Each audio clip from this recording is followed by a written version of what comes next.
मानिसले आफूले आफूलाई शुद्ध पार्नको निम्ति के मात्र गरिरहेको हुँदैन।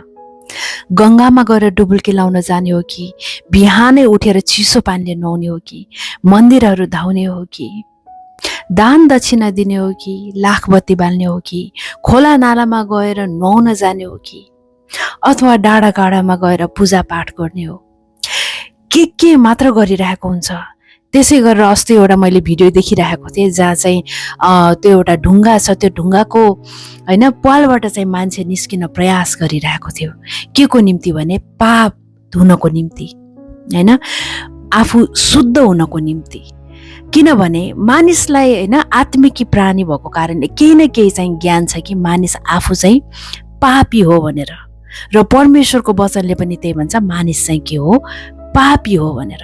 त्यही भएर त मानिसले आफ्नो प्रयासले के मात्र गरिरहेको हुँदैन, तर जे गरे तापनि शुद्ध भएको हुँदैन।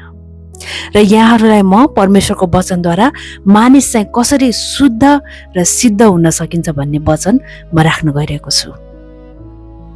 यूहन्ना 15:3 भन्छ, प्रभुको वचनले चाहिँ हामी शुद्ध हुन्छौँ भनेर, जहाँ लेखिएको छ, मैले तिमीहरूलाई भनेको वचनले तिमीहरू अघि नै शुद्ध भइसकेका छौ।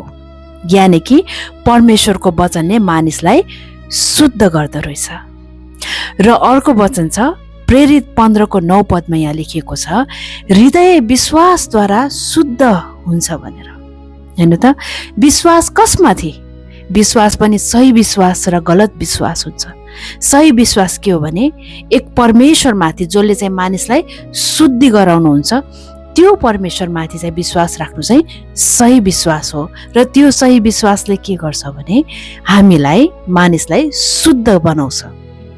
र अर्को एउटा वचन छ हिब्रू 9:22 यहाँ चाहिँ के लेखेको छ भने सबै थोक शुद्ध पार्दछ, केले? रगतले, र रगत नबाकाइकन पापको क्षमा हुन सक्दैन भनेर।